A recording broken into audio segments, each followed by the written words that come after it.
खासदार ओमराजे निंबाळकर आपल्याबरोबर आहेत. त्यांनी त्यांच्या मूळ गावी गोवर्धनवाडी येथे मतदानाचा हक्क बजावलाय. दादा, मतदानाचा हक्क बजावलाय, काय सांगाल? निश्चितपणे लोकशाहीमध्ये सर्वसामान्य ग्रामीण भागातलं नेतृत्व पुढे येण्यासाठी जर सगळ्यात महत्त्वाची निवडणूक कुठली असेल तर मला वाटतं ती स्थानिक स्वराज्य संस्थेची आणि त्यातल्या त्या जिल्हा परिषद, पंचायत समित्या या निवडणुकीच्या माध्यमातूनच महाराष्ट्राला अनेक नेतृत्व त्या ठिकाणी मिळाले. स्वर्गीय विलासरावजी देशमुख साहेबांचं नाव त्या ठिकाणी आवर्जून आपल्याला घेता येईल की बाभळगावच्या सरपंच पदापासून सुरू झालेला प्रवास महाराष्ट्राच्या मुख्यमंत्रीपदापर्यंत आणि देशाच्या केंद्रीय मंत्रिपदापर्यंत त्या ठिकाणी पोहोचला. त्यामुळं सर्वसामान्य कुटुंबातलं ग्रामीण भागातलं नेतृत्व पुढे येण्यासाठी ह्या निवडणुका खूप महत्त्वाच्या आहेत आणि निश्चितपणे ग्रामीण भागातला विकासाचा पूर्ण जो भार आहे तो ह्या जिल्हा परिषद पंचायत समित्यावर आहे आणि इतकीच अपेक्षा इतकीच आहे की सर्वसामान्य कुटुंबातलं नेतृत्व त्या ठिकाणी ह्या निवडणुकीच्या माध्यमातून पुढे यावं. ग्रामीण भागासाठी ही निवडणूक जी आहे ती निर्णायक असते आणि विकासाचा मुद्दा महत्त्वाचा असतो. नेमकं याबाबत काय वाटतं तुम्हाला? विकासाचे कुठले मुद्दे काय? निश्चितपणे मी ज्यावेळेस जिल्हा परिषद आणि पंचायत समितीच्या निवडणुकीच्या निमित्तानं त्या ठिकाणी प्रचार करत होतो त्यावेळेस मी प्रचाराच्या दरम्यान सगळ्यांना सांगितलं की मी विरोधी पक्षाचा खासदार असताना देखील आपण बघितलं असेल सोलापूर, तुळजापूर, धाराशिवचा रेल्वे मार्ग असेल, टेंभुर्णी, लातूर या हायवेचं चौपदरीकरण असेल, त्याचबरोबर आलिमकोच्या माध्यमातून आपण राबवलेलं दिव्यांग बांधवासाठीचं पहिलं शिबिर असेल ज्याच्यातनं जवळपास 7 कोटी रुपयाचं साहित्य विनामूल्य त्या अपंग बांधवांना, दिव्यांग बांधवांना आपल्याला देता आलं. त्याचबरोबर धाराशिवचं शासकीय वैद्यकीय महाविद्यालय आहे ज्याच्या माध्यमातून अनेक ग्रामीण भागातील गरीब लोकांना उपचारासाठी स्वतःची जमीन विकायची पाळी येत नाही, त्यांच्यावर उपचार होतात. त्याचबरोबर कृष्णा मराठवाडा सिंचन प्रकल्पाचा प्राधान्यक्रम बदलणं असेल जो की सन्माननीय उद्धवजी ठाकरे साहेब मुख्यमंत्री असताना त्या ठिकाणी आपण करू शकलो.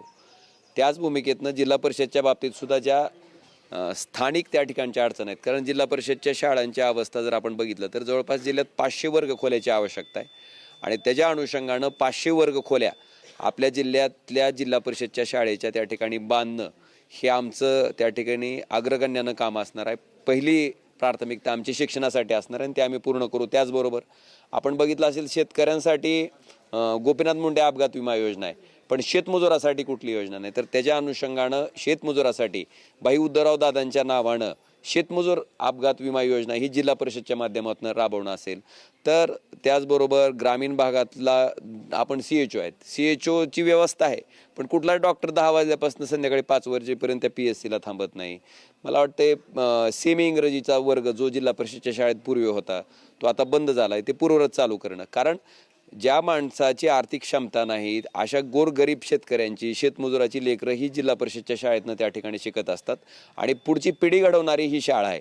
त्यामुळे त्या शाळेचं सक्षमीकरण, त्या शाळेचं डिजिटलायझेशन आणि त्याच्यातनं पुढच्या पिढीला पुढं जाण्यासाठी त्या ठिकाणी प्रोत्साहन देणं मला आणि जी सगळ्यात मोठी तरतूद आहे सुविधांची शिक्षणाच्या बाबतीतला ती तयार करणं असेल. आपण ग्रामीण भागातल्या रस्त्यांची अवस्था बघितली असेल. अतिशय परवा निकाल लागल्यानंतर जिल्ह्यातलं जिल्हा परिषदेचं आणि पंचायत समितीचं राजकीय चित्र काय राहील? मी काय भविष्यवाणी करणारा ज्योतिषी नाही पण शेवटी सर्वसामान्य जनता प्रत्येक जण आता आपलं स्वतःचं मत त्या ठिकाणी जाऊन नोंदवत असते. म्हणजे अगदी एका घरातल्या नवरा बायकोला जर विचारलं की मत कुणाला टाकलंय तर मला वाटतं बायकोचं टाकलेलं मत नवऱ्याला कळू शकत नाही, नवऱ्याचं टाकलेलं मत बायकोला कळू शकत नाही, कारण त्यांनी स्वतः जाऊन मतदान केलेलं असतंय.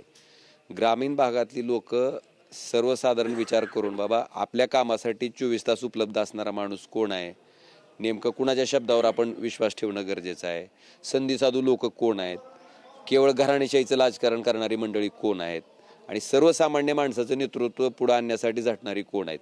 मला वाटतं ह्या सगळ्या बाबीचा सर्वांगीण विचार करून आज मला आपल्याला अतिशय अभिमानानं सांगावं असं वाटतं की ग्रामीण भागातनं सारोळ्याच्या सरपंच पदापासून सुरू झालेल्या कैलास पाटलांचा प्रवास आज 2 वेळेस विधानसभेचे आमदार म्हणून त्या ठिकाणी तिथपर्यंत पोहोचणार आणि अतिशय उत्तम पद्धतीनं ती सुद्धा विधानसभेत त्या ठिकाणी शेतकऱ्याचे प्रश्न असतील, सर्वसामान्य नागरिकाचे प्रश्न असतील, आपल्या धाराशिवच्या वर्ग 2चे प्रश्न होते ते अतिशय प्रभावीपणे मांडले.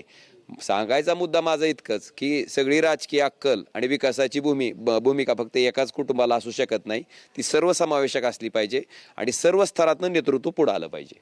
आपल्याबरोबर खासदारांच्या पत्नी सुद्धा आहेत. ताई, मतदान केलंय, काय आव्हान? आज लोकशाहीचा उत्सव आहे, काय आव्हान कराल मतदाराला? जिल्हा परिषद आणि पंचायत समितीच्या निवडणुकीसाठी आज मी माझा मतदानाचा हक्क बजावला आहे आणि तसंच सर्व मतदार बंधू भगिनींनी निर्भयपणे आणि मोठ्या संख्येने त्यांचा हक्क हा बजावावा आणि लोकशाही मजबूत करण्यासाठी मदत करावी. Okay, thank you. लोकशाहीचा हक्क बजावा असं त्यांनी सांगितलं. कॅमेरामॅन अभिजित पिशेसह मी श्रीराम क्षीरसागर, TV9 मराठी, धाराशिव.